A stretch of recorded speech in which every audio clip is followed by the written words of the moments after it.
salam sehat sahabat Medika. Alhamdulillah kita dapat bertemu kembali pada sore hari ini dalam keadaan sehat dan semangat tentunya ya dok.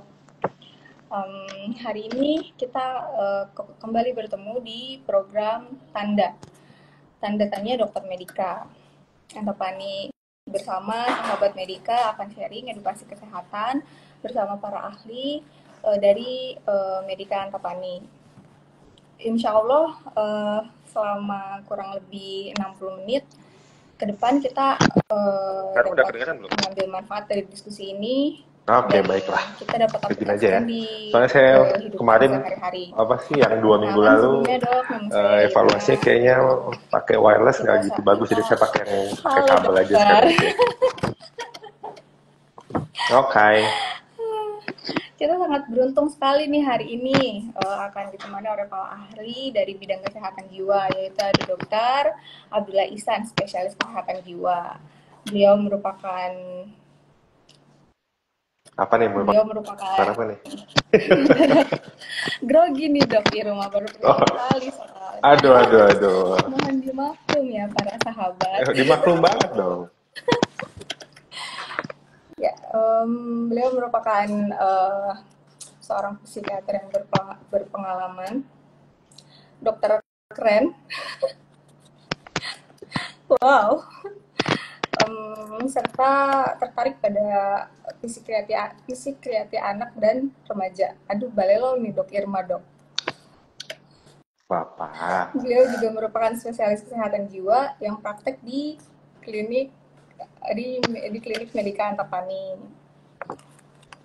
Sebelum kita mulai hari ini, saya ingin mengingatkan kepada para sahabat Medika untuk jangan ragu bertanya pada kesempatan kali ini. Sahabat Medika juga bisa langsung menulis pertanyaan di kolom komentar dan nanti akan kami bahas. Seperti yang sudah diberitahukan sebelumnya, sore hari ini kita sudah ada Dokter Ihsan. Silakan dokter untuk menyapa para sahabat Medika dan memperkenalkan diri. Ya, saya Ihsan, yang mungkin sudah pernah ketemu sama sahabat Medika sekitar 2 minggu lalu kali ya.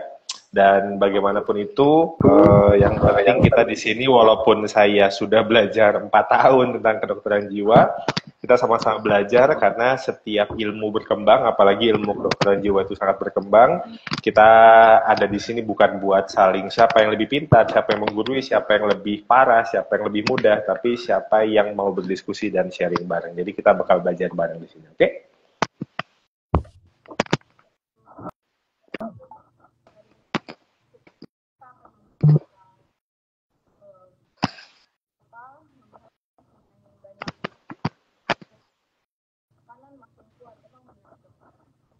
Iya, baiklah. Ini yang pertama sebelum saya jawab, kayaknya suaranya Teh Irma agak kecil. Tapi sambil diurusin soundnya, saya coba dulu respon dulu ya. Ini adalah sesuatu yang menarik sebenarnya. Saya pun berpikir tentang hal ini bahwa apakah orang yang dikasih tekanan itu makin banyak tekanan makin kuat. Sebenarnya itu yang perlu kita telah lebih dalam dulu. Jadi tidak bisa yang pertama gini ya, kita punya satu prinsip yang akan digunakan dalam seluruh atau keseluruhan live hari ini, bahwa semua orang punya ketahanan mental yang berbeda, punya prinsip yang berbeda, punya mindset yang berbeda, dengan modal masing-masing yang berbeda.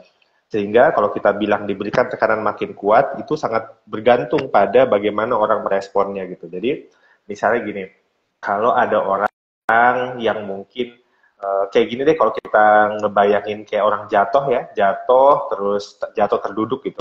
Kalau dia baru pertama kali jatuh terduduk, mungkin kelihatannya kayak ya harusnya sih bisa berdiri lagi. Tapi kebayang nggak sih sahabat Medika kalau misalnya ada orang yang jatuh terduduk, terus ternyata dia sebelumnya sudah pernah patah tulang punggung, sudah pernah patah tulang pinggang, sudah pernah patah tulang kaki. Jadi jatuhnya kali ini itu bukan lagi jatuh yang sekali dan bisa gampang bangkit lagi, tapi mungkin jatuhnya kali ini memperparah yang lalu gitu. Jadi kalau ditanya apakah dikasih tekanan orang makin kuat, tergantung apakah ini tekanan yang mungkin dia dibimbing sebelumnya atau dipersiapkan sebelumnya, atau tekanannya sesekali dalam hidupnya, atau tekanan ini sudah pernah terjadi dan mungkin parah di masa lalu. Jadi itu akan mempengaruhi gitu. Jadi kalau misalnya orang sudah pernah punya tekanan berat di masa lalu dan nggak selesai-selesai, mungkin malah bukannya tambah kuat, tapi ya malah berdampak buruk. Tapi kalau mungkin orangnya kebetulan didukung, dipersiapkan, ini sangat mungkin tekanan itu ada yang baik dan bisa menguatkan. Sebenarnya sekali lagi melihatnya mungkin kita coba hari ini kita ngelihatnya nggak secara semuanya sama, tapi kita bisa melihat per kasus atau per orang masing-masing. Gitu, Teh Irma. Apakah sudah bagus kembali soundnya?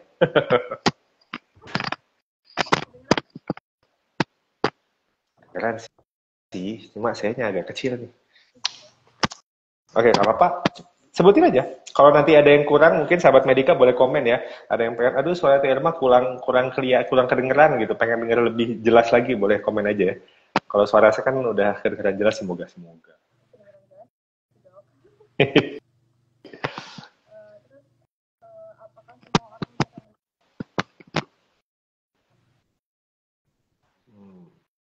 Semua orang tadi bisa kuat setelah dapat tekanan gitu. Ya itu sama sih seperti mungkin yang tadi saya sebutkan. Saya coba bahas di sisi ininya ya, sisi teori yang lebih dalam deh coba ya. Kita coba lihat mungkin teori yang nyambung tuh teori resiliensi. Resiliensi kan, tetehnya tuh pada banyak fansnya yang pengen dengar suaranya belum kedengeran, sambil diatur aja. Jadi resiliensi itu adalah bagaimana kita bangkit lagi setelah jatuh. Ingat ya, jadi bukan tentang kuat terus, tapi resiliensi itu adalah, sahabat Medika bisa melihat resiliensi itu orang yang mungkin berjalan, jatuh, bangkit lagi, jatuh, bangkit lagi, jatuh, bangkit lagi. Bukan yang terus-terusan jalan dan kuat tegap gitu. Nah, resiliensi ini akan sangat berpengaruh seperti dengan bagaimana kita punya dukungan sosial. Misalnya kita jatuh, akan lebih gampang kita berdiri lagi kalau ada yang mengulurkan tangan untuk ngangkat kita. Satu. Yang kedua, akan mungkin lebih mudah untuk kita bangkit kalau itu jatuh yang pertama. Jadi, atau mungkin sebelumnya udah kasih tahu, hati-hati lantainya licin, hati-hati jalannya menurun. Kita bisa lebih hati-hati, kita bisa lebih bersiap untuk kita bisa jatuh misalnya gitu kan. Kalau kebetulan itu yang terjadi, dukungannya ada, dipersiapkan, terus mungkin kitanya sudah lebih kuat atau mungkin kita lebih lebih siap lah gitu ya, mungkin itu bisa bikin kita makin kuat. Kayak misalnya kita lihat yang gampang deh, setiap orang itu kan ikut ujian ya, kita mau SD, SMP, SMA, kuliah, apapun, jadi dokter juga ada ujiannya, di perawat ada ujiannya. Tapi ujian itu dipersiapkan, maksudnya yuk kita seminggu lagi ujian ya gitu kan. Kita ujian dalam waktu seminggu, habis itu kita misalnya libur atau kembali ke aktivitas belajar mengajar biasa. Kalau kondisinya kayak gitu, kita mempersiapkan diri gitu. Apakah pasti bagus hasilnya? Belum tentu. Cuma minimal kita bisa mempersiapkan diri. Maksudnya, ya kita belajar dulu, kita mengusahakan dulu gitu kan. Terus misalnya kita bisa belajar bareng, kita punya dukungan dari teman-teman, kita bisa minta doa dari orang tua. Sehingga tekanan berupa ujian itu membuat seseorang mungkin semakin belajar, semakin pintar, dan semakin naik ke tataran selanjutnya. Tapi, misalnya, ujiannya tiba-tiba, tiba-tibanya itu terjadi berulang kali, terus-menerus, bahkan sampai berbulan-bulan, bertahun-tahun. Terus semua orang karena kaget, semua orang karena nggak siap, semuanya berusaha untuk menyelamatkan diri doang kan, nggak bisa lagi mungkin belajar bersama. Situasi kayak gitu mungkin malah membuat seseorang jadi stres, jadi distres ya, jadi semakin kacau pikirannya, malah nggak bisa bangkit lagi, bukan jadi kuat, malah mungkin nyerah. Dia malah mungkin merasa bahwa udahlah, kayak gue nggak bakal bisa, orang gue nggak tahu kapan mulainya di ujian, gue nggak tahu kapan kira-kira ini ujian selesai, gue nggak tahu apa yang bakal suruh pelajari, pokoknya tiba-tiba ujian. Ketika itu terjadi jadi masalah gitu. Jadi disitulah dan apalagi misalnya nih orang udah punya pengalaman dapat nilai ujian buruk, misalnya dari 10 ujian dia udah 5 kali ujian nilainya buruk, pasti yang keenam udah ngerasa nilai gue bakal buruk. Itu tuh hal yang sangat wajar jadi kepikiran gitu. Kalau itu ternyata yang keenam, ketujuh nilainya buruk lagi, saat itulah tekanan bukannya menguatkan seseorang atau membuat seseorang bisa lebih meningkat kemampuannya, malah mungkin akan membuat dia semakin menyerah atau tidak mau berusaha lagi karena udah capek. Nah ini tuh berkaitan sama, kalau mungkin sahabat Medika pernah baca, ada namanya hormon kortisol tuh, hormon stres. Kalau dia naiknya sesekali, naiknya teratur itu nggak apa-apa. Tapi kalau terus menerus, nggak habis-habis, nggak selesai-selesai, naik terus tuh hormon stres, jadi masalah. Itu bakal membuat seseorang malah lebih rentan punya masalah mental, bukannya jadi kuat. Gitu mungkin ya.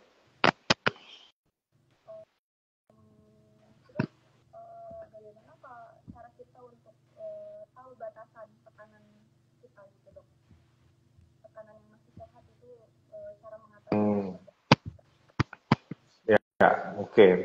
Tadi kita, ya benar juga sih. Ini pertanyaan yang menarik. Eh, Kalau kita lihat, tadi kan ada situasi di mana tekanan itu membuat kita makin baik, ada tekanan yang bikin kita jadi malah sebaliknya. Kapan tekanan itu masih baik untuk kita? Yang pertama kita gini deh, ngebayanginnya kayak ada eh, grafik deh, gini bentukannya ya. Ini saya nggak bisa gambar, jadi saya pokoknya bikin gini aja ya. Nah, kalau tekanan itu pas di tengah-tengah sini, performa kita makin bagus nih.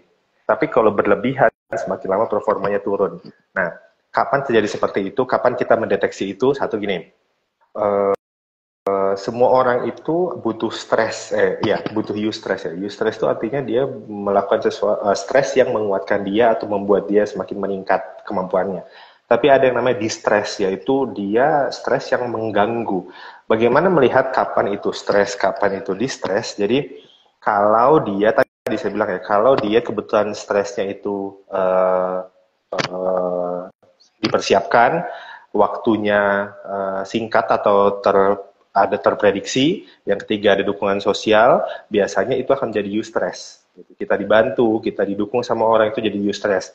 Kapan kita bisa lihat itu adalah ketika kita struggling, ya kita kesulitan, namanya stres pasti kesulitan ya.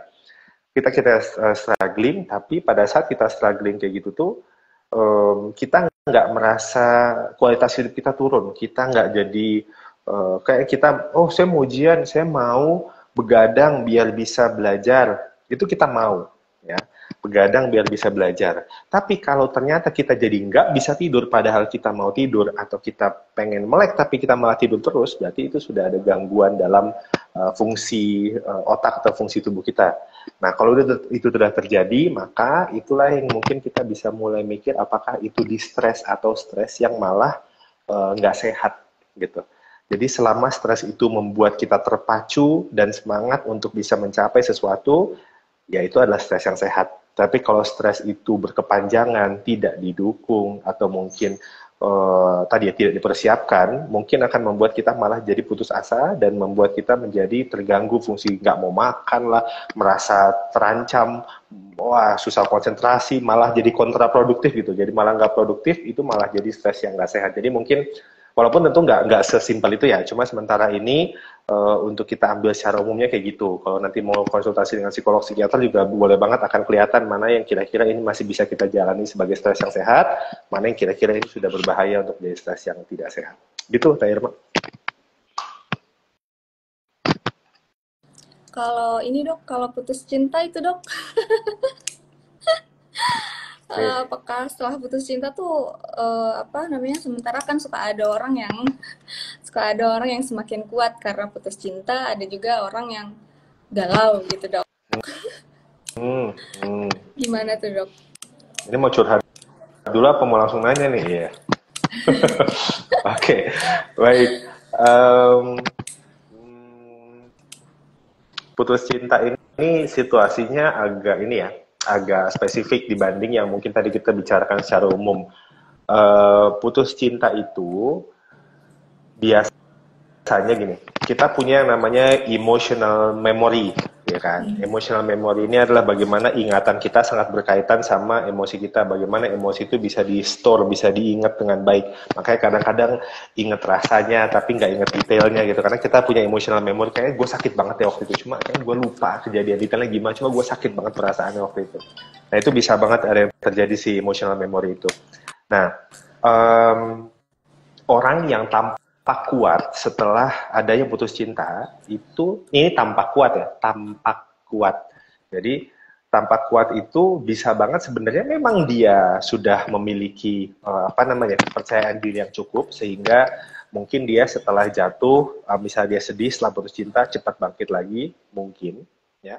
Tapi bisa juga ini orang sudah berusaha numbing atau berusaha tidak merasakan apapun. Jadi bahkan dia kesal enggak, sedih enggak, kecewa enggak, udah datar aja terus gitu. Nah, situasi ketika dia numbing, bahkan dia detach atau mungkin melepaskan diri dari perasaannya, sesungguhnya itu nggak selamanya sehat. Karena itu bisa berdampak di suatu hari mungkin tiba-tiba meluap, tiba-tiba mungkin bikin dia nggak nyaman. Nah, ini tampak kuat setelah menghadapi masalah percintaan atau putus cinta, itu bisa kita telah lebih lanjut nih. Apakah memang dia memang dia sehat nih, sehat jadi dia tidak mudah, tidak cepat larut dan bisa bangkit lagi, atau dia sebenarnya sudah melepaskan diri dari perasaannya. Nah, ini yang kedua agak berbahaya sebenarnya, karena mungkin nanti sahabat Medika kalau mau baca di internet banyak tuh, semoga nggak salah ini ya, semoga nggak salah baca, karena memang agak ada yang kurang tepat, tapi kalau mau diskusi boleh banget tentang attachment style atau tipe kelekatan. Ini saya nggak akan bahas semuanya, tapi ada dua macam aja deh gampangnya. Ada satu yang attachment ataupun kelekatan yang secure atau aman, ada yang attachment yang kelekatannya insecure atau tidak aman. Nah, yang secure ini orang yang ketika dia ditinggal tentu akan merasa sedih, tapi tidak terlarut dalam kesedihan itu. Dia akan merasa tidak nyaman, tapi tidak akan berlama-lama di situ. Dia mungkin merasa kecewa, dia mungkin merasa sedih. Itu hal yang sangat wajar, tapi dia tidak akan membuat dirinya menjadi putus asa. Dia tidak akan berlama-lama merasa dirinya kurang, merasa dirinya tidak pantas gitu. Karena dia merasa yakin bahwa dirinya ini cukup baik, walaupun enggak. Bukan berarti kita sombong ya. Cukup baik, ya jadi dia bisa bangkit lagi. Nah, ada yang kedua namanya insecure attachment. Ada 3 sebenarnya, cuma saya akan bahas 2 aja. Ada yang namanya avoidant attachment, di mana kelekatan tipe avoidant ini adalah kelekatan yang malah melepaskan diri dari perasaan. Dia malah lebih nyaman ketika dia menyelesaikan masalahnya sendiri dan menyelesaikan segala sesuatu semuanya sendiri. Makanya mungkin kelihatan tampak kuat nih. Dia nggak minta tolong, dia nggak cerita, ya semuanya sendiri aja. Ini simpel ya, ini tentunya penjelasannya lebih kompleks lagi, cuma saya nggak mau terlalu dalam. Yang kedua ada yang kelekatannya anxious ambivalent atau ambivalen dan cemas. Nah, yang seperti ini mungkin akan benar-benar kayak kelihatan ngejar-ngejar, atau mungkin dia malah lebih dulu mutusin. Lebih baik gue yang mutusin deh daripada gue sakit hati kalau diputusin. Atau pas saya diputusin, dia langsung cerita, ngomong sama banyak orang, gue sakit hati banget, segala macam gitu. Jadi, tampak kuat itu tidak sepenuhnya belum tentu sehat. Jadi yang perlu kita lihat adalah dia tampak kuat itu beneran sudah bangkit kembali atau emang dari awal tidak pernah diproses perasaannya. Jadi kalau ditanya kapan sih kenapa ada orang tampak kuat setelah putus cinta, ya tadi pilihannya apakah dia memang secure atau dia tampak avoidant yang memang melepaskan diri dari perasaannya. Tapi dari kedua ini perlu kita upayakan lagi gimana caranya biar kita sebenarnya secure. Jadi sehat itu walaupun kita sempat jatuh, sempat gak nyaman, tapi kita bangkit lagi. Jadi putus cinta itu wajar bikin sedih. Jangan ada yang merasa bahwa putus cinta harus terus happy lagi, nggak. Namanya kan lu kan mencintai ya. Kita kan berusaha untuk memberikan pada saat itu. Jadi kalau kita mungkin sedih setelah misalnya kita diputusin atau ya kecewa itu wajar, tapi yang kita harapkan adalah bangkit kembali. Sekali lagi resiliensi bukan yang kayak kuat terus, tapi yang mungkin setelah jatuh dia bangkit lagi. Begitu Teteh Irma. Begitu dok. Oke dok, terus bagaimana kalau cara menghadapi trauma kegagalan dok? Kegagalan yang masih dalam banget gitu dok, yang masih bayangin terus gitu dok. Oke. Ini kalau tadi kita ngomong cinta yang mungkin full tentang perasaan, mungkin kalau kita lihat kegagalan ini, kita coba lihat di situasi yang lebih lebih luas, mungkin lebih ke entah pekerjaan atau pendidikan atau apapun gitu kali ya. Yang pertama, ketika kita gagal, kita perlu paham bahwa ada yang namanya kebutuhan untuk self compassion gitu. Jadi jangan menghakimi diri, jangan bilang bahwa ya lu bakal gagal terus, lu nggak akan pernah bisa, lu kan goblok. Itu diharapkan tuh tidak mengeluarkan kata-kata itu, karena sering banget kita tanpa sadar kita akan bilang gitu, apalagi kalau kegagalan yang terus-terusan nih, kayak misalnya kita udah pernah nyoba buat apa namanya ya, memasuki sebuah institusi pendidikan mau mulai seleksi gitu, tapi nggak pernah masuk misalnya. Itu tuh rasanya kayak aduh kayaknya emang gue nggak mampu deh, emang kayak gue nggak bisa apa-apa gitu. Nah itu perlu kita pahami bahwa kita juga nggak perlu terlalu optimis kayak kita bisa kok, pasti bisa semuanya. Kadang-kadang itu malah jadi toxic positivity ya. Jadi harapannya kita coba terima bahwa iya saya pernah gagal beberapa kali, tapi perlu dipahami bahwa saya tidak perlu mengatakan bahwa diri saya adalah diri yang gagal. Saya adalah orang yang gagal. Jangan ditempelin antara kegagalan itu ke dalam diri gitu. Jadikan itu adalah sebuah hal yang menjadi histori kayak, ya saya pernah gagal, udah. Itu beda banget loh antara bilang, ya gue tuh orang yang gagal, antara dibanding sama saya pernah gagal. Itu beda banget. Nah, ketika kita sudah pernah punya pengalaman gagal, pengalaman buruk di masa lalu, seperti yang saya bilang tadi, kita punya emotional memory yang akan disimpan di otak kita bahwa kita pernah gagal. Itu rasa yang nggak nyaman banget gitu. Nah, untuk menghadapi itu, cara kita menyayangi diri kita sendiri adalah dengan kita menyampaikan sama diri kita atau kita meyakinkan pada diri kita bahwa benar saya pernah gagal, benar bahwa belum tentu saya berhasil, tapi saya punya kesempatan buat berhasil. Saya masih mungkin berhasil dan saya masih mungkin mencoba. Jadi Tuhan tuh bukan nanyain kita sempurna apa enggak atau selalu sukses apa enggak, tapi Tuhan tanyakan itu adalah kamu sudah berjuang sejauh mana. Tapi dok saya tuh udah berjuang berkali-kali tapi nggak dapet. Ya, bukan berarti kita bilang bahwa selama ini kita sia-sia, enggak. Kita akan coba lagi. Kalaupun ditanya, dok kalau gitu boleh nggak sih saya milih jalan lain aja karena kayak kalau yang ini udah nggak berhasil, boleh juga. Itu kan bentuk adaptasi ya. Kalau kita nggak berhasil yang satu, kita mencoba yang lain. Itu adalah bentuk adaptasi dan itu nggak masalah. Yang penting kita pahami bahwa kita tidak menabeli diri kita atau tidak menempelkan gagal itu dalam diri kita. Kita nggak melabeli diri kita sebagai seseorang yang gagal. Tapi kita memang pernah gagal dan kita masih punya kesempatan untuk bangkit dan berhasil ke depannya. Sekali lagi ini bukan hal yang gampang, mengubah pola pikir, mindset, dan situasi perasaan gak nyaman ini gak gampang. Kalau sudah ada di posisi itu, ya sangat mungkin untuk kita bisa diskusi dengan psikolog atau psikiater untuk bisa mendampingi ya. Karena itu yang mungkin jadi salah satu dukungan sosial yang dibutuhkan. Begitu. Oke dok, sebelumnya ini kita jawab dulu pertanyaan. Ada beberapa pertanyaan ya dok, yang komen nih. Lumayan ya? Lumayan guys. Dari ini mungkin dok, dari Desetiadi. Katanya dok mau tanya apakah trauma itu bisa hilang dan bagaimana lepas dari lingkungan keluarga yang toksik katanya dok. Baik. Trauma itu jadi makasih banyak ini pertanyaannya sebenarnya relate ya sama mungkin banyak orang yang menanyakan atau banyak pasien yang menanyakan saya juga soal ini. Trauma itu bukan sesuatu yang mau kita hilangkan atau kita lupakan, karena nggak mungkin lupa. Oke, kita mau melupakan itu bukan itu tujuannya. Jadi mungkin ada yang lupa banget, tapi sekali lagi bukan itu tujuannya. Tujuan kita adalah memproses trauma itu. Jadi gini, misalnya kita pernah punya pengalaman bahwa orang tua atau mungkin di sini keluarga mungkin ada beberapa keluarga yang belum begitu belajar tentang kesehatan mental sehingga menghadapi mungkin ponakannya dengan situasi yang kasar secara verbal atau kasar secara psikologis gitu, mungkin nggak sampai fisik gitu ya, tapi emosional dan verbally kasar gitu.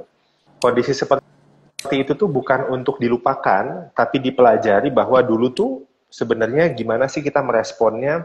Terus sekarang dampaknya apa buat kita? Kira-kira dengan kondisi seperti itu berdampak nggak sama kehidupan kita sekarang? Terus sama pasangan kita sekarang berdampak nggak?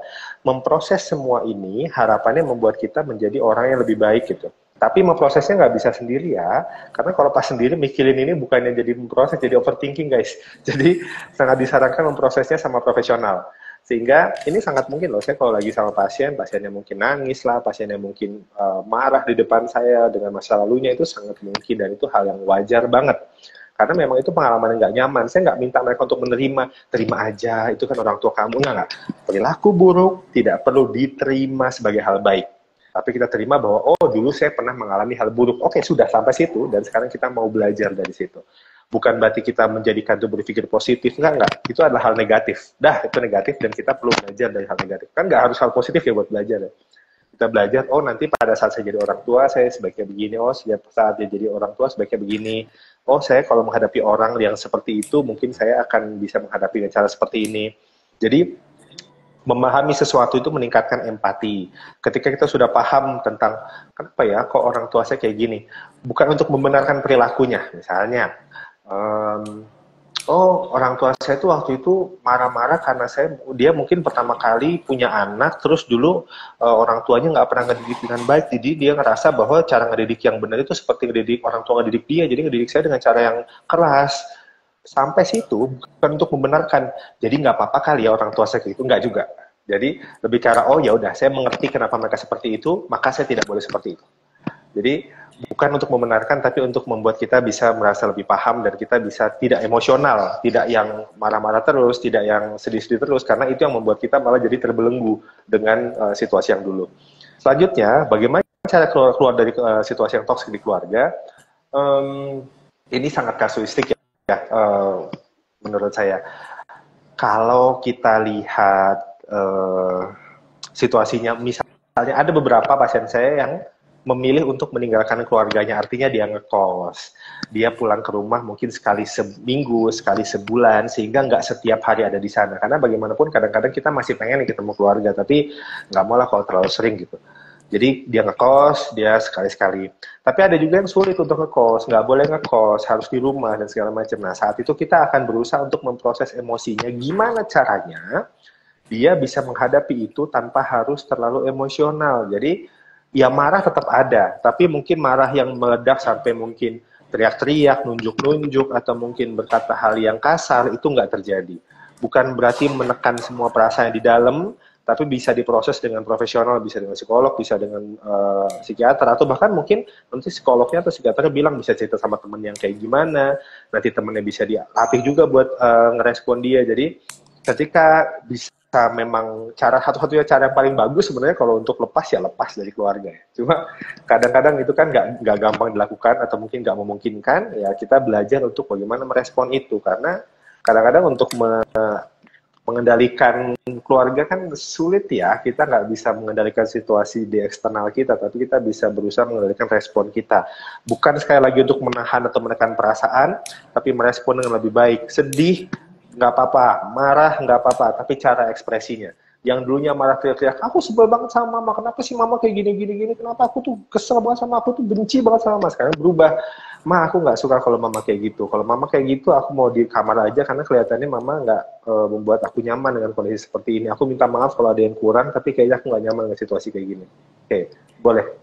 Tapi sekali lagi ini tidak universal ya, kadang-kadang kita perlu memperbaiki sikap kita juga, tapi ya sekali lagi ini akan dipandu oleh profesional dibanding kalau sendiri, jujur mungkin agak sulit, karena bayangin ya, tekanan terjadi setiap hari dari kecil sampai sekarang, terus kita masih mau menghadapinya sendiri tanpa orang yang mungkin guiding kita, mungkin akan capek banget, dan saya tahu itu nggak akan mudah. Jadi saran saya untuk datang ke psikiater psikolog itu bukan promosi, tapi itu adalah kebutuhan yang mungkin saya harap teman-teman bisa dapat solusi yang lebih baik juga.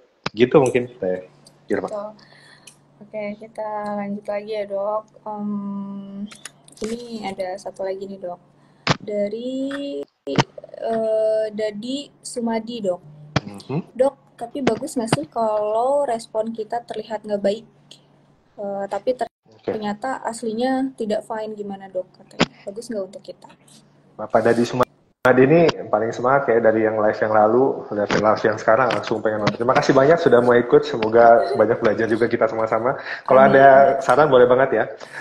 Jadi gini, ada yang namanya Duck Syndrome. Mungkin teman-teman ada sahabat medika pernah dengar itu. Jadi Duck Syndrome, pernah lihat bebek nggak sih? Bebek itu kalau lagi bergerak di atas air, kelihatannya badannya dari pinggang sampai ke kepala itu diem-diem aja dan santuy. Tapi kalau ngelihat bagian kakinya itu geraknya cepet banget.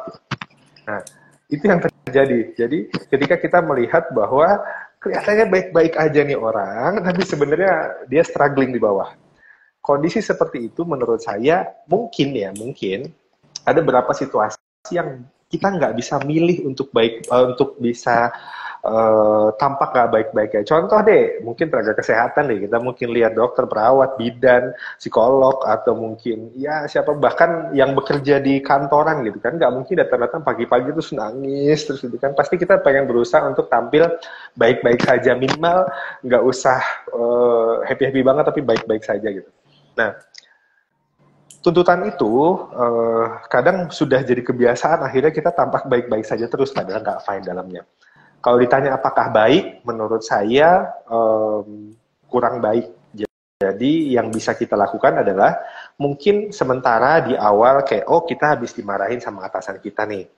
Mungkin kita mau nangis dulu di WC, habis itu mungkin setelah 15 menit kita balik lagi dengan situasi yang mungkin semoga kita bisa lebih kuat, maksudnya menghadapi hari ini aja. Nanti pas pulang, silahkan cerita sama teman. Kalau mungkin yang sering ke psikolog, cerita sama psikolognya. Yang sering sama psikiater, cerita sama psikiaternya. Jadi, emosi itu mungkin kalau untuk dikendalikan dalam waktu yang singkat, masih oke. Tapi kalau terus-terusan tiap hari kayak gitu, itu mungkin menyulitkan juga buat diri kita sendiri. Jadi yang paling baik adalah ketika ada perasaan yang dipendam atau mungkin dirasakan pengen dikeluarkan, keluarkan. Kalau bisa saat itu juga, saat itu juga. Kalau nggak bisa, secepatnya. Semakin itu disampaikan, ini bukan berarti kalau misalnya kita lagi dimarahin sama atasan, kita marah sama atasan, terus kita jadi marah-marah sama suami di rumah, nggak gitu guys. Jadi di rumah ya curhat aja. Jadi ini situasinya adalah kalau misalnya kita nggak nyaman di kantor, kita pulang ke rumah ya ceritain aja, aku tuh sebel banget loh sama ini, nggak apa-apa. Sekali lagi, bukan berarti kita mau semata-mata menjelek-jelekan orang, tapi mau menceritakan situasi. Sesimpel itu. Nanti mungkin kita setelah bisa lebih lega, kita bisa berpikir lebih jernih, kita bisa bertindak lebih baik, itu yang diharapkan. Kalau orangnya malah dipendam terus, kayak tadi disampaikan terlihat baik terus, takutnya yang di dalam ini suatu saat akan berpindah jadi gejala fisik, jadi sering sakit kepala, sakit lambung, pegel-pegel lah, itu karena hormon stresnya nggak selesai. Jadi ketika kita bilang, tapi aku udah nggak kepikiran lagi dok, aku udah lupa. Iya, lupa di taraf level conscious atau otak sadar. Otak bawah sadar sama nggak sadarnya belum selesai itu.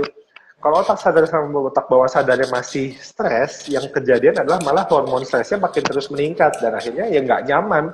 Kalau ditanya, kenapa sih lu nggak enak? Gue nggak tahu ya. Padahal gue nggak mikirin apa-apa. Iya, lu nggak mikirin apa-apa di taraf conscious, tapi badanmu, atau badan kita, itu udah ripuh itu di bagian bawahnya, dan akhirnya kita jadi stresnya terus-menerus yang kita nggak bisa kendalikan. Jadi yang paling baik, kalau ada perasaan, silahkan diluapkan. Kalau nggak bisa saat itu, secepatnya.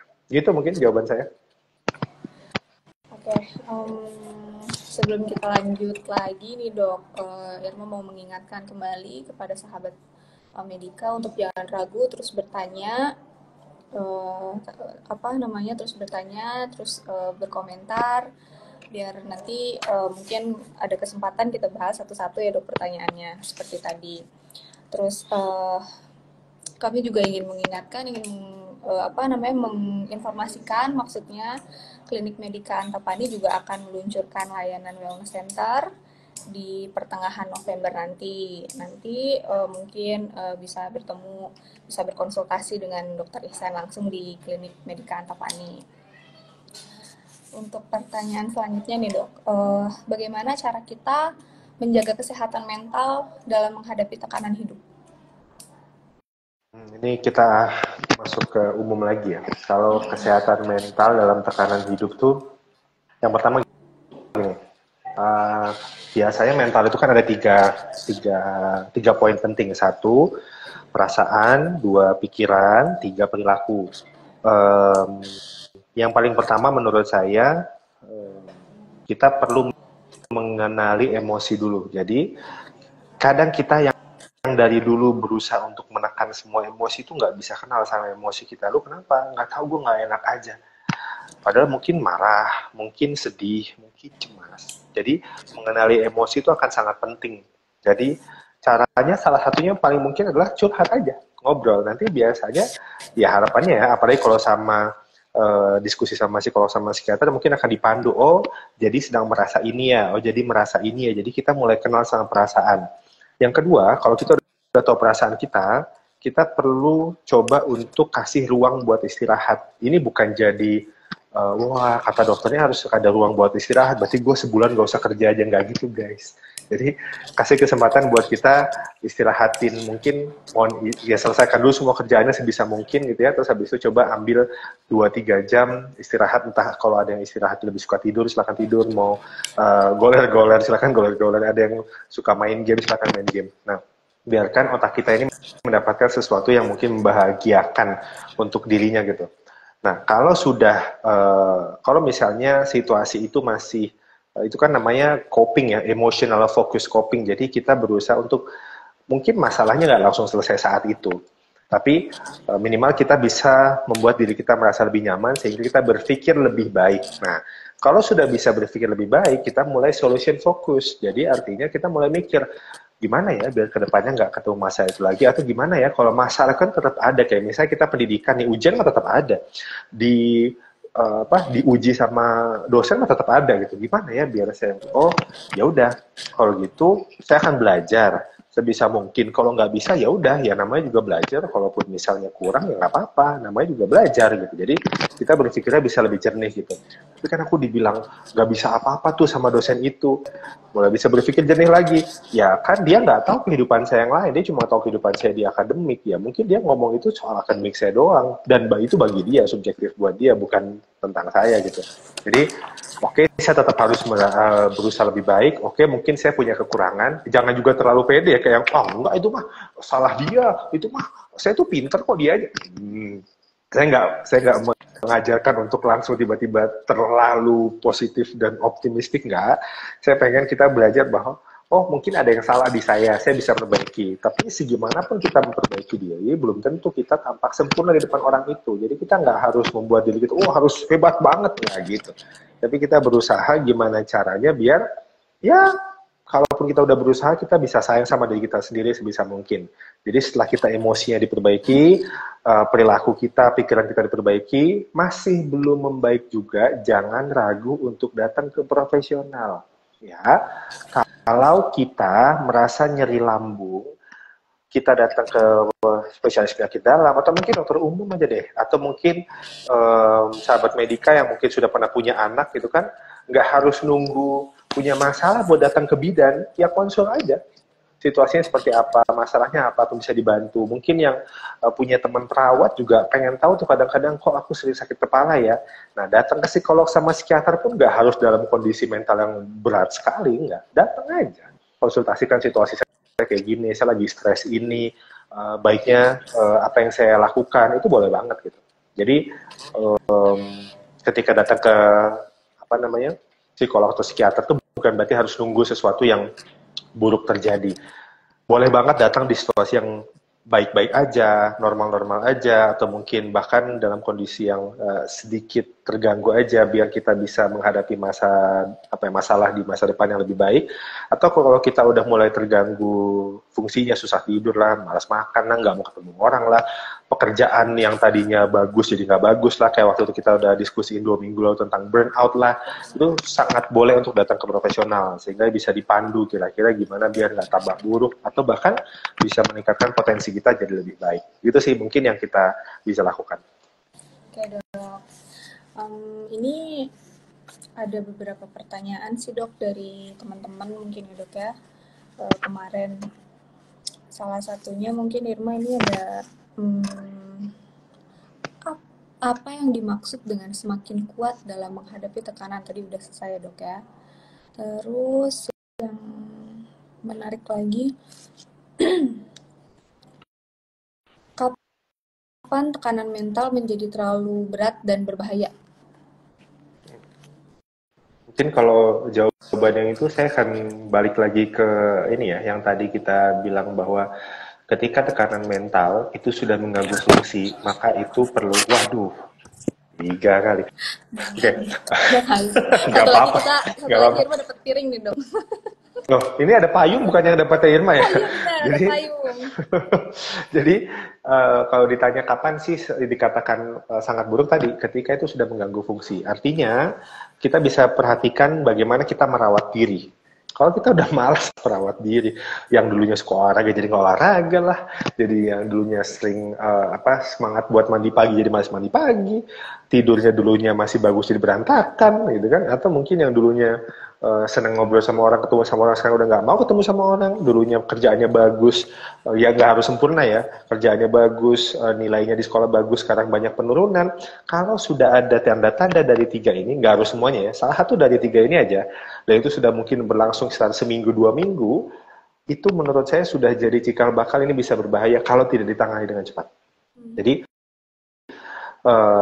kalau misalnya stres itu masih membuat kita semangat, masih bikin kita pengen menyelesaikan pekerjaan dengan baik, kita jadi termotivasi, oh gue pengen ngerjain ini, nggak apa-apa. Tapi kalau sudah mengabaikan, ya, mengabaikan kebutuhan diri sendiri, mengabaikan kebutuhan untuk bisa bersosialisasi, mengabaikan fungsi untuk bermanfaat buat orang lain, itu menurut saya sudah berbahaya. Jadi itu yang jadi indikatornya apakah kita sudah melihat ini adalah potensi berbahaya atau tidak berbahaya gitu. Baik dok, terus ini juga ada apa ada metode yang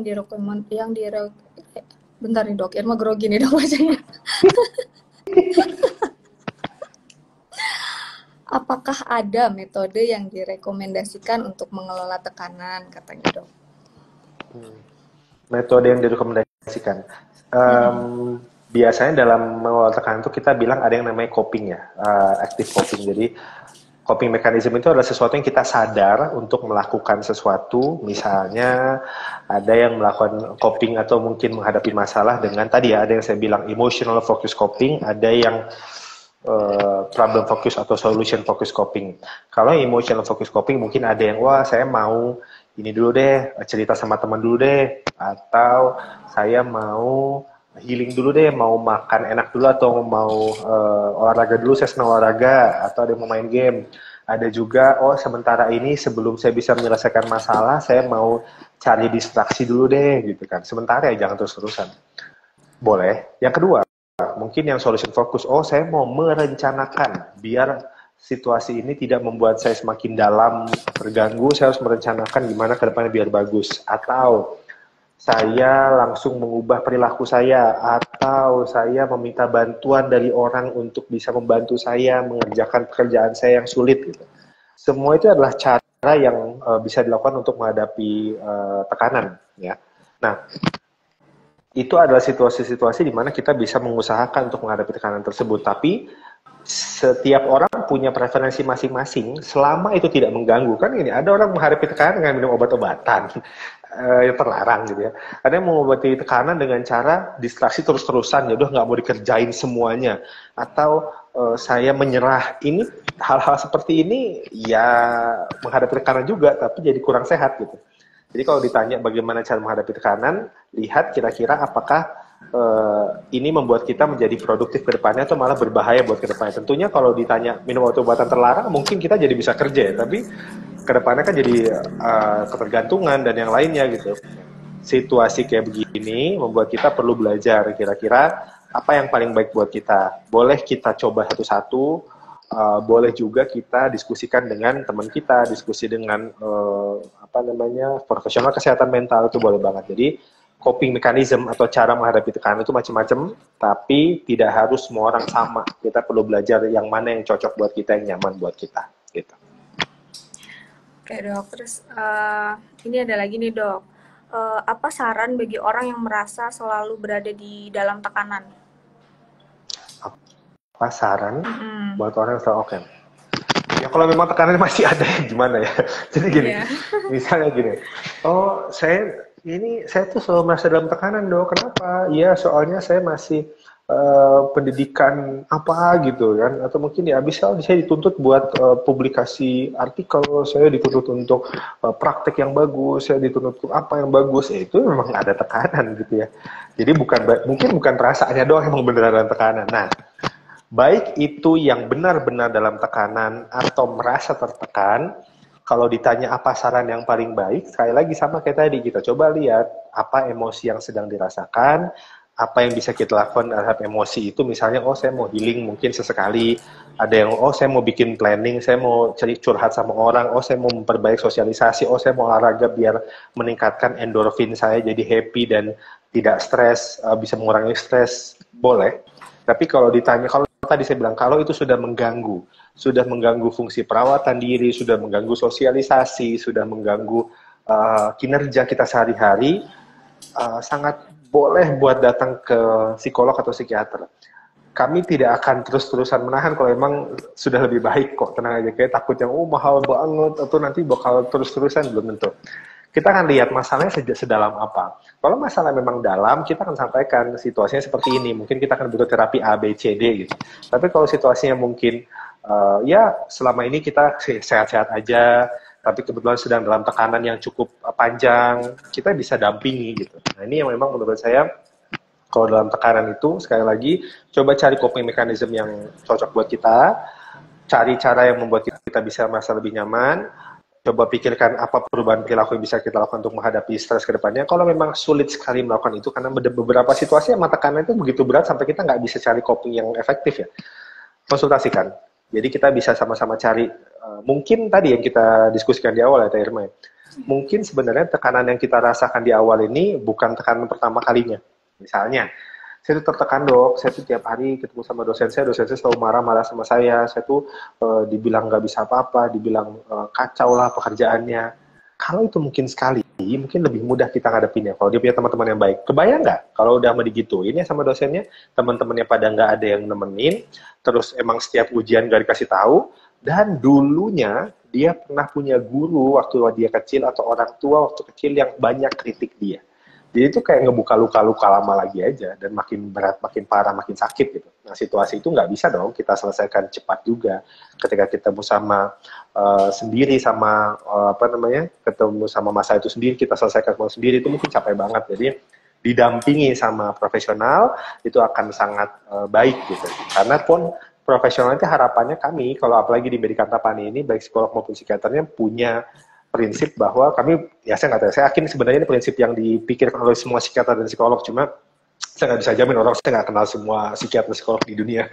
Cuma kami berprinsip bahwa tugas kami adalah menjadi cermin, artinya kita merefleksikan atau memperlihatkan kembali situasinya pada klien atau sama pasien, habis itu kita cari solusinya bersama, sehingga kita nggak banyak ngasih harus ini, harus itu, harus ini, harus itu, tapi lebih ke arah mana yang cocok buat kita. Kita coba satu-satu. Kalau nggak cocok, kita coba ganti. Cocok, kita coba ganti. Karena setiap orang, apalagi yang baru mau belajar untuk bisa menyayangi dirinya, itu mungkin butuh waktu. Dan kita siap mendampingi itu. Oke? Okay? Oke, dok. Ini masih ada waktu nih buat teman-teman, para sahabat. Kalau ada yang mau ditanyain, boleh di komen, boleh di DM mungkin nanti ya dok, atau bisa langsung konsultasi ke Medika Antapani bertemu dengan Dr. Ihsan nanti di pertengahan November. Terus ini ada lagi nih dok, apakah tekanan pada anak-anak bisa membuat mereka lebih kuat atau justru lebih rentan? Baik, tekanan pada anak-anak ini menarik ya, karena memang ini menjadi yang pertama. Saya perlu sampaikan pada semua orang tua.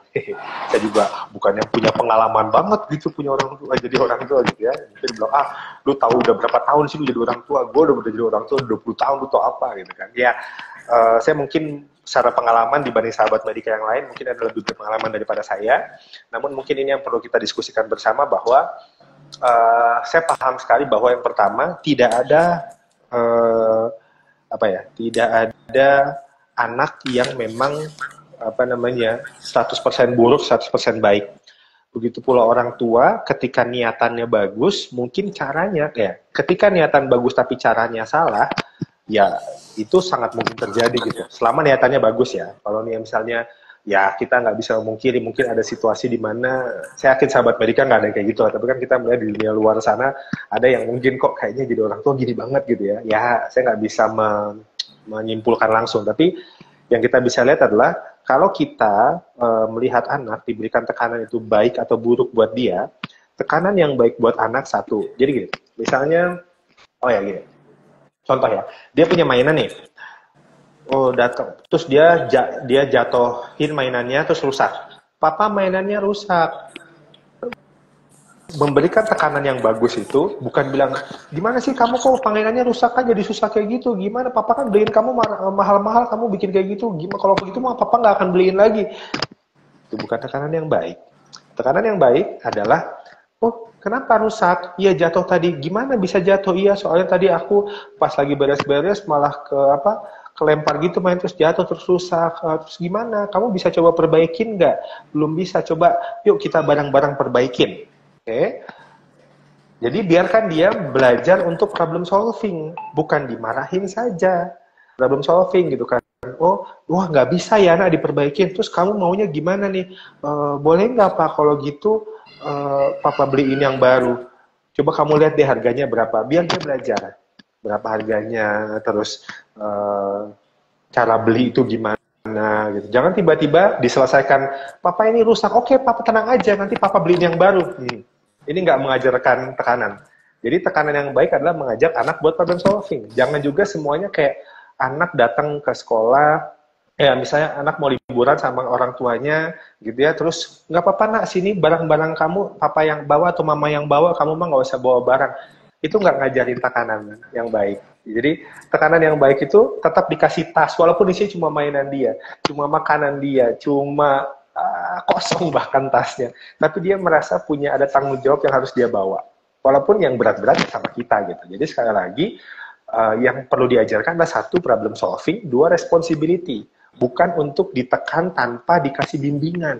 Kayak maksudnya, ya udah coba kamu cari aja tuh gimana cara biar memperbaiki mainan kamu, ajak coba sama-sama belajar, sama-sama lihat cara memperbaiki mainannya gitu. Jadi kalau ditanya apakah memberikan tekanan itu baik, sekali lagi kalau tekanan itu didampingi oleh orang tua, disupport oleh orang tua, tidak terus-menerus dilakukan, itu baik. Tapi kalau itu mah tekanannya dengan cara orang tuanya melakukan penyampaian yang kasar, mungkin secara psikologis bahkan fisik juga kasar, lalu mungkin juga tidak didampingi, tidak disupport, malah direndahkan, dibilang nggak bisa apa-apa, dibilang nggak pinter lah, segala macam hal-hal yang buruk gitu ya, dan tekan terus menerus sampai dia gede, itu mungkin dibanding bikin lebih kuat, ya bikin trauma gitu. Jadi mungkin itu yang dipertimbangkan gitu kalau ditanya kapan yang baik. Jadi nggak selama tekan itu buruk, karena kalau anak semuanya diselesaikan masalah sama orang tua juga dia nggak belajar. Tapi nggak semua tekanan itu juga baik, karena kalau misalnya dia ditekan dengan cara yang tadi dibilang ya nggak didukung, malah direndahkan, habis terus menerus, ya itu malah jadi membuat dia tidak produktif dan tidak berkembang, dia malah jadi kacau. Jadi itu sih yang bisa dilihat secara perspektifnya lebih komprehensif ya, tidak dilihat langsung baik atau buruk saja, tapi kapan baik, kapan buruk, gitu mungkin ya, Pak. Oke. Sebelumnya terima kasih nih dok, udah banyak banget udah banyak banget dokter tadi menjelaskannya. Terus ini dok, ada satu lagi nih dok, dari Azara Aulia Sadul. Dok, bagaimana membedakan mana orang yang benar-benar dalam tekanan batin dan mana yang hanya sekedar self-diagnosa bahwa dia dalam tekanan? Oke, baik. Ya, kenapa nih sering menemukan orang yang kadang-kadang gini ya. Kalau saya selalu punya praduga tidak bersalah. Maksudnya saya yang pertama selalu berusaha menganggap bahwa orang ini tidak bohong. Ya, artinya tidak bohong itu adalah ya memang sepenuhnya tidak ada yang bohong, tidak ada yang dibuat-buat. Ketika dia merasa sangat sedih dan sangat marah, ya emang dia sangat sedih dan dia sangat marah. Mungkin bagi kita, orang lain, atau orang-orang di sekitarnya merasa, tapi kayaknya harusnya nggak sesedih itu deh dok, harusnya dia nggak semarah itu deh, kan masalahnya kecil doang. Mungkin kecil buat kita, tapi besar buat dia. Terus kalaupun kita lihat kapan dia benar-benar dia dalam tekanan, kapan dia self diagnose, ya simpel sih. Kalau masalah diagnosis mah harus datang ke profesional. Maksudnya profesional itu akan mendiagnosis dari psikolog, dari psikiater, itu yang diagnosis. Tapi kalau diagnosis simple ya, kalau dia udah pernah ke profesional belum, tapi gue baca nah, perlu profesional. Sama kayak kapan sih orang semua pinter matematika gitu. Tapi kapan dikatakan dia adalah sarjana matematika kalau dia sudah mendapatkan gelar atau mungkin sudah pernah dikatakan sarjana oleh dosen FMIPA misalnya. Jadi kita bisa mengetahui legitimasinya kalau misalnya soal diagnosis hanya dari profesional kalau menurut saya. Apapun cara atau instrumen penilaian di internet, kuesioner, itu semuanya adalah screening, bukan untuk diagnosis. Bukan untuk kalau saya punya skor segini berarti saya depresi. Ya mungkin gejala depresi berat, mungkin. Tapi apakah diagnosisnya depresi, atau diagnosisnya PTSD, atau diagnosisnya gangguan kepribadian, itu yang menentukan adalah psikolog sama psikiaternya. Jadi sekarang kalau dia dalam tekanan apa nggak dalam tekanan, ya hanya dia. Kalau masalah tekanan sangat-sangat bergantung pada orangnya, sekali lagi ya. Ada beberapa orang yang merasa tekanan kecil membuat dia sangat tertekan, ada yang merasa tekanan besar pun ya dia biasa aja. Jadi kita sebagai temannya yang bisa kita lakukan apa? Ya direspon perasaannya. Contoh gini nih. Aku sebel banget tahu kenapa emang masa bos aku marah-marah. Kenapa emang bos kamu marah? Ya kan aku cuma telat 30 menit doang ya setiap hari, terus kerjaan-kerjaan aku udah aku kerjaan 50%, ya 50% lagi emang aku nggak kerjain, tapi bosku marah-marah. Dalam artian gitu kayak ya lah gimana bos lu nggak marah, orang lu tiap hari ini datangnya telat terus kerjanya cuma 50% gitu kan, mikirnya gitu. Tapi kita nggak perlu menyampaikan itu, sampaikan aja. Kalau perlu kalian bingung banget responnya gimana, tanyain aja. Oh gitu ya, jadi bos lu marah karena lu telat tiap hari, terus lu belum ngerjain sepenuhnya kerjaan lu gitu. Iya, biarin aja dia sampaikan itu. Nanti kalau misalnya kita merasa, dan kalau kita merasa sudah lelah dan kita nggak bisa ngerespon, ya jangan, nggak harus direspon juga ya.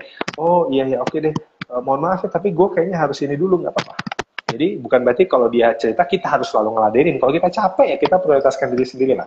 Dan kalau mungkin dia merasa terus-terusan merasa tertekan, merasa terpuruk, ya kita boleh juga ajak, yuk kita ke psikolog, yuk kira-kira apa yang bisa kita lakuin buat ngadepin situasi di mana lu dimarahin sama bos terus gitu. Gak apa-apa, ajakin aja. Ah tapi gue nggak mau ke psikolog. Udah, ya nggak usah dipaksa juga. Toh kita kan berusaha membantu doang.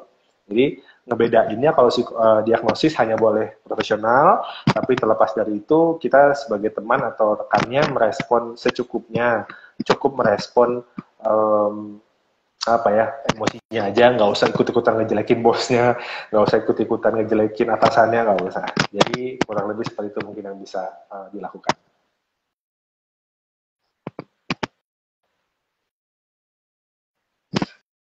Oke.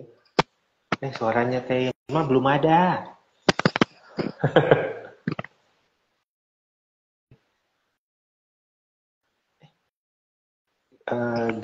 Guys, sahabat Medika dengar suaranya Teh Irma nggak? Apa saya doang yang nggak dengar suara Teh Irma?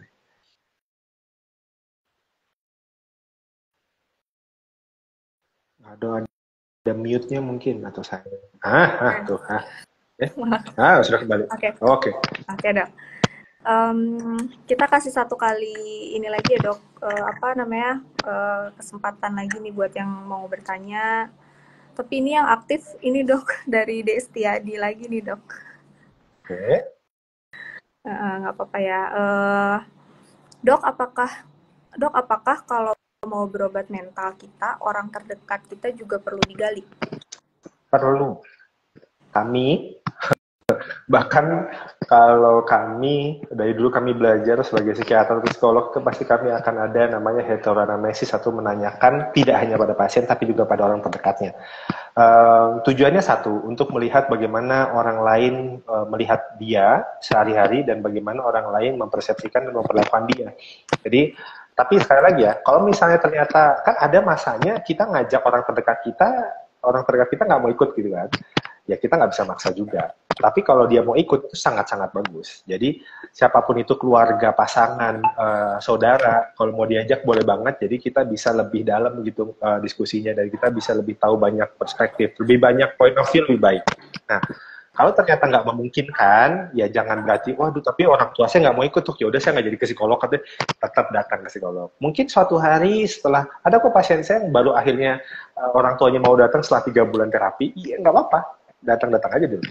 Gitu. Jadi mungkin menurut saya lebih baik kita lakukan secepat mungkin terapi. Kalau memungkinkan ada orang terdekat yang ikut, akan lebih bagus. Gitu jawabannya. Kalau yang nge-triggernya orang terdekat tuh bagaimana? Sama. Malah kalau merasa triggernya orang terdekat, lebih baik diajak. Dari situ kan kita bisa melihat ya kenapa dia bisa trigger, bagaimana kita bisa apa ya mencoba untuk menengahi itu gitu. Lebih baik kalau misalnya jadi dan biasa tadi yang saya bilang tadi ya, biasanya kalau jadi trigger nggak mau datang, nggak mau ikut. Jadi kalau emang dia nggak mau ikut, ya jangan berarti nggak jadi ke psikolog. Tapi kalau dia mau ikut, lebih baik ya tenang aja, psikiater atau psikolog itu akan berusaha senetral mungkin, sedalam mungkin menggalinya, tidak langsung cepat menyimpulkan dan tidak langsung cepat memberikan saran tanpa kita memahami lebih dalam tentang situasi yang terjadi, gitu ya. Ya dok. Dok, satu lagi boleh nggak dok nih ya? Boleh, boleh. Ini dari Ica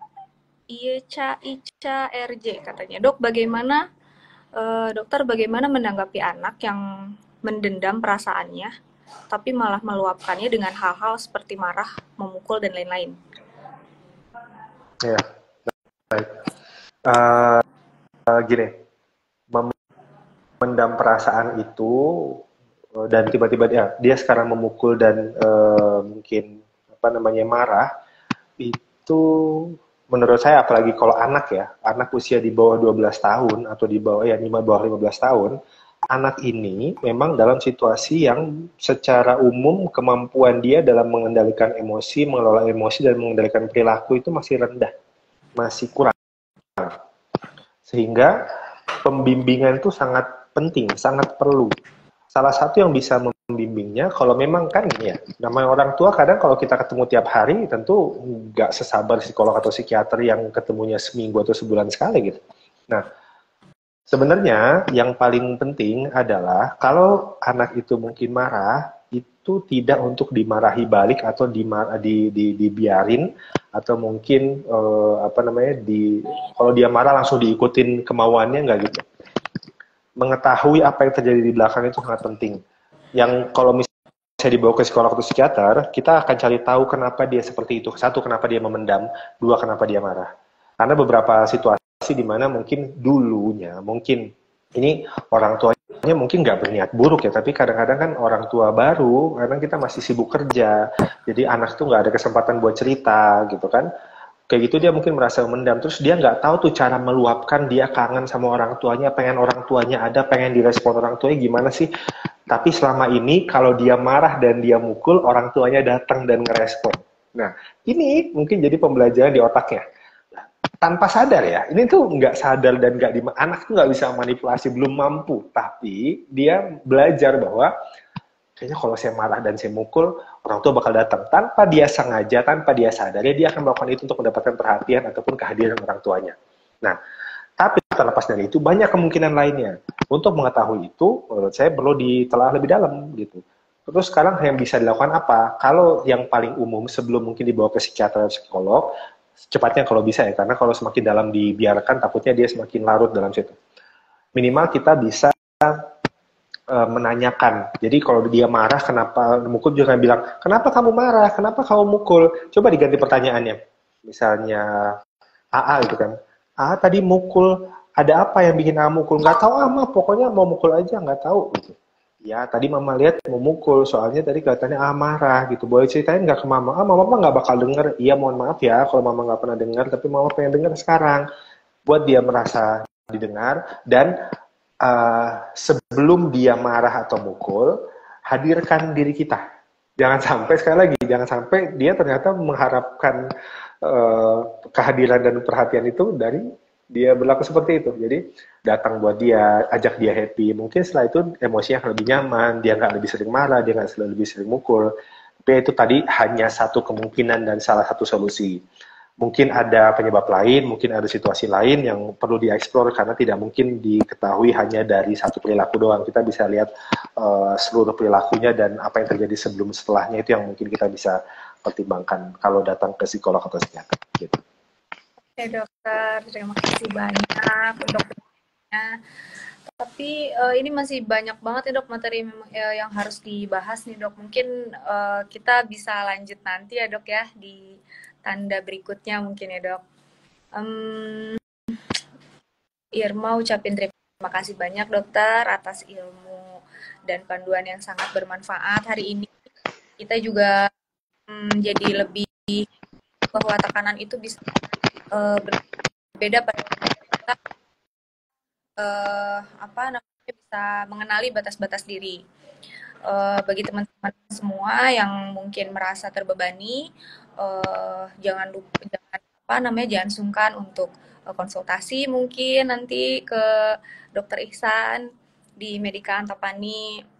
Terus apa namanya terima kasih juga untuk semua yang sudah bergabung dan aktif bertanya. Uh, di live selanjutnya sama